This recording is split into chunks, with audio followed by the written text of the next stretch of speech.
There is a trade in the works for Paul George still getting to Cleveland. There's an update. Free agency starts this Saturday.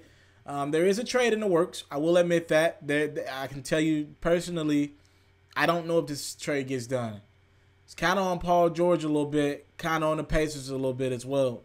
Paul George has not stepped to the Indiana Pacers in the last couple of days and said, look, I want to get to Cleveland.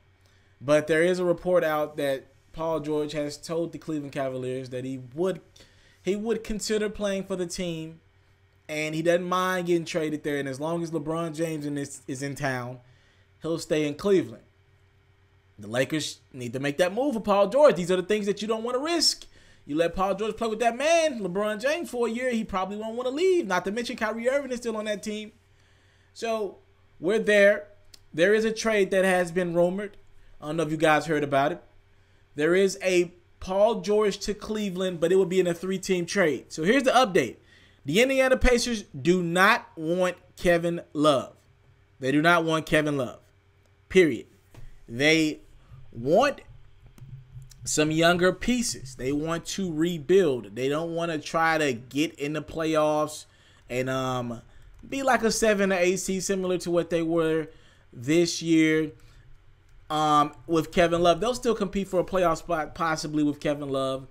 Kevin Love has always been a good asset as a first option. We just haven't seen that the last couple years. All right. So here's the reported trade. They have gotten the Denver Nuggets involved, a team that has a lot of young talent similar to the Boston Celtics, but it's just not progressed like Boston's young talent has. All right. So here's what the trade would be. One version of the trade is sending Paul George to Cleveland. You'd send Kevin Love to Denver, and Indiana would get a lot of Denver's young assets.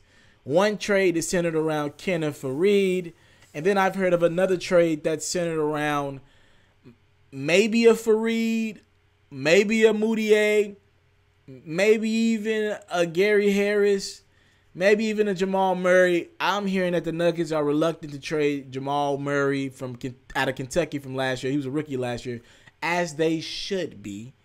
So the most likely trade scenario would center around Kenneth Faried and Emmanuel Moutier getting to Indiana, and Kevin Love getting to the Nuggets.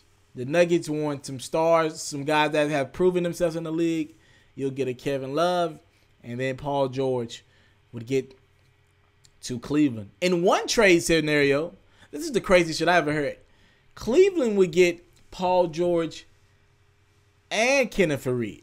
I find that to be increasingly unlikely, but I do see the potential of a Kevin Love in Denver, Paul George in in Cleveland, and Indiana gets a Moutier and Kenneth Faried. I do see that being a likely destination. If you're the Pacers, you get young talent. Moutier's a nice young talent. Maybe you get a Gary Harris, a decent young talent. And if you're the Cavs, you give up your Kevin Love, but you get a chance to really compete with the Golden State Warriors with the acquisition of a Paul George. And you give it a 1-year rental. Because, look, if you think about it, if LeBron leaves, this thing is over with anyway. So even if they have Paul George and Kyrie Irving, that's not a championship anyway. So what you'll do if you're the Cavs, see, the Cavs have been paying that luxury tax. Dan Gilbert's been going deep in that luxury tax to keep this team together. He gave Tristan Thompson max money. He gave J.R. Smith $12, $15 million a year. So maybe Dan Gilbert doesn't want to play that luxury tax. It depends on how long he wants to compete for championships. When LeBron came back to Cleveland, he came in spite of the owner, Dan Gilbert. Remember how that thing ended in Cleveland the first time with Dan writing that crazy letter, that open letter to LeBron James after LeBron made his decision to take his talent to South Beach. LeBron and Dan Gilbert don't speak right now. So LeBron came back to Cleveland in spite of Dan Gilbert. This was literally for the city of Cleveland, the state of Ohio, and of course his hometown Akron to bring a championship to them. And he did. All right? He didn't come back for Dan Gilbert. They don't talk at all. LeBron said that pretty much out of his own mouth. He wanted, when he came back, he wanted Dan Gilbert to go over the luxury tax, to do whatever it took to compete for championships. And that's what Dan Gilbert has did the first 3 years back in the LeBron era. And maybe Dan Gilbert doesn't want to keep paying that luxury tax. So if y'all lose, if the Cavs lose to the Golden State Warriors this year, it's probably over anyway. Dan Gilbert's probably not going to want to pay that luxury tax. So you probably blow this whole thing up any dang way. You probably lose LeBron James in free agency to the Lakers or wherever the hell LeBron wants to go. It's looking like Los Angeles is a possible destination for LeBron. And if LeBron leaves, you know Paul George is heading to LA. So you might as well, you're going to lose Paul George probably anyway. But if you win a championship, you would believe it to be hard for Paul George to want to leave. If y'all lose, he's definitely gone. He's going straight to LA. He wants to be a Laker. He wants to be a Laker. You probably lose LeBron if y'all lose because he'll probably be fed up with it at that point. And he'll know he can't beat the Golden State Warriors. So you'll be in rebuild mode anyway. So it kind of works out for the Cavs, Dan Gilbert. They don't have to, they don't have to commit that much high luxury tax money to these guys. Just give it a season shot, and we'll see how it goes from there.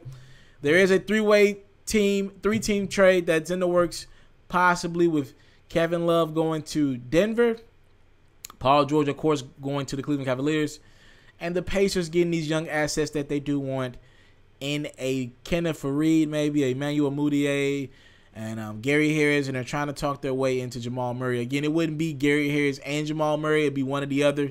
And the Nuggets are reluctant to trade Jamal Murray, so it'd probably be Kenneth Faried, Mudiay, and Gary Harris. Tell me who wins and loses in that trade. Talk to me in the comment box below. Thank you for the time, love, support. We're going to be all on it, the whole NBA free agency. So subscribe to my channel for more exclusive content. I'll keep you updated as best as I can. I'm out. If you're looking to book me for an interview video or by phone, if you're looking to have your music or your skill featured on my daily podcast, if you're looking to book me for a speaking engagement to help motivate some kids, if you're looking to have me rock some of your clothing to help promote your brand, make sure you hit me up at booking@itsmrtaliaferro.com. Again, that's booking@itsmrtaliaferro.com.